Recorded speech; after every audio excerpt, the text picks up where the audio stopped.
एक चतुर व्यक्ति को काल से बहुत डर लगता था और वह सोचता था कि मेरी किसी भी क्षण मृत्यु हो सकती है। वह क्या करे? एक दिन उसे चतुराई सूझी और काल को ही अपना मित्र बना लिया। उसने अपने मित्र काल से कहा, मित्र, तुम किसी को भी नहीं छोड़ते हो, किसी दिन मुझे भी गाल में धर लोगे। काल ने कहा, ये मृत्यु लोक है, जो आया है उसे मरना ही है। सृष्टि का यही आश्वस्त नियम है, इसलिए मैं मजबूर हूँ। पर तुम मित्र हो, इसलिए मैं जितनी रियायत कर सकता हूँ करूँगा ही।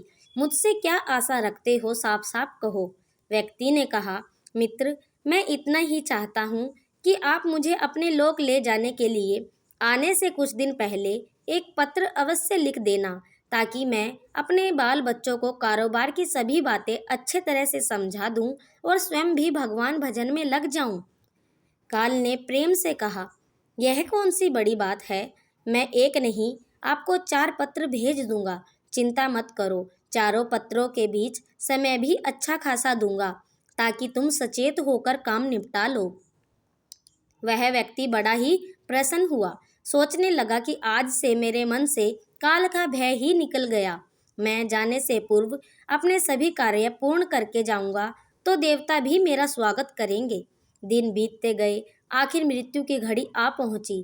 काल अपने दूतों सहित उसके समीप आकर बोला, मित्र, अब समय पूरा हुआ, मेरे साथ चलिए। मैं सत्यता और दृढ़ता पूर्वक अपने स्वामी की आज्ञा का पालन करते हुए एक क्षण भी तुम्हें और यहाँ नहीं छोड़ूंगा।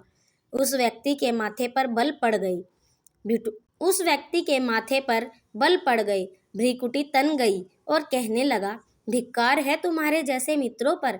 मेरे साथ विश्वासघात करते हुए तुम्हें लज्जा नहीं आती?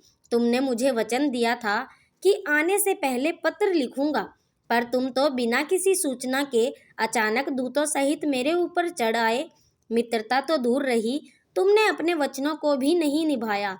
काल हंसा और बोला, मित्र, इतना झूठ तो न बोलो। मैंने आपको एक नहीं 4 पत्र भेजे, आपने एक भी उत्तर नहीं दिया। उस व्यक्ति ने चौंक कर पूछा, कौन से पत्र? कोई प्रमाण है? मुझे पत्र प्राप्त होने की कोई डाक रसीद आपके पास है तो दिखाओ। काल ने कहा, मित्र, घबराओ नहीं, मेरे चारों पत्र इस समय आपके पास मौजूद हैं। मेरा पहला पत्र आपके सिर पर चढ़कर बोला, आपके काले सुंदर बाल, उन्हें सफ़ेद कर दिया और यह भी कहा कि सावधान हो जाओ, जो करना है कर डालो। बनावटी रंग लगाकर आपने अपने बालों को फिर से काला कर लिया और पुनः जवान बनने के सपनों में खो गए। आज तक मेरे श्वेत अक्षर आपके सिर पर लिखे हुए हैं। कुछ दिन बाद मैंने दूसरा पत्र आपके नेत्रों के प्रति भेजा। नेत्रों की ज्योति मंद होने पर फिर भी आप आंखों पर मोटे शीशे चढ़ाकर आप जगत को देखने का प्रयत्न करने लगे। 2 मिनट भी संसार की ओर से आंखें बंद करके ज्योतिष स्वरूप प्रभु का ध्यान मन में नहीं किया। इतने पर भी सावधान नहीं हुए तो मुझे आपकी दीन दशा पर बहुत तरस आया और मित्रता के नाते मैंने तीसरा पत्र भी भेजा। इस पत्र ने आपके दांतों को छुआ, हिलाया और तोड़ दिया। आपने इस पत्र का भी जवाब न दिया, बल्कि नकली दांत लगवाए और जबरदस्ती संसार के भौतिक पदार्थों का स्वाद लेने लगे। मुझे बहुत दुख हुआ कि मैं सदा इसके भले की सोचता हूँ और यह हर बार एक नया बनावटी रास्ता अपनाने को तैयार रहता है। अपने अंतिम पत्र के रूप में मैंने रोग, क्लेश तथा पीड़ाओं को भेजा, परंतु आपने अहंकारवश सब अनसुना कर दिया। वह व्यक्ति काल के भेजे हुए इन पत्रों को सुनकर फूट फूट कर रोने लगा और अपने विपरीत कर्मों पर पश्चाताप करने लगा। उसने स्वीकार किया कि मैंने गफलत में शुभ चेतावनी भरे इन पत्रों को नहीं पढ़ा। मैं सदा यही सोचता रहा कि कल से भगवान का भजन करूंगा, अपनी कमाई अच्छे शुभ कार्यों में लगाऊंगा, पर वह कल ही नहीं आया। काल ने कहा, आज तक तुमने जो कुछ भी किया, राग रंग, स्वार्थ और भोगों के लिए जानबूझकर ईश्वरीय नियमों को तोड़कर तुमने कर्म किए। उस व्यक्ति को जब कोई मार्ग दिखाई नहीं दिया तो उसने काल को करोड़ों की संपत्ति का लोभ दिखाया। काल ने हंसकर कहा, मित्र, यह मेरे लिए धूल से अधिक कुछ भी नहीं है। धन, दौलत, शोहरत, सत्ता, ये सब लोभ संसारी लोगों को वश में कर सकता है, मुझे नहीं।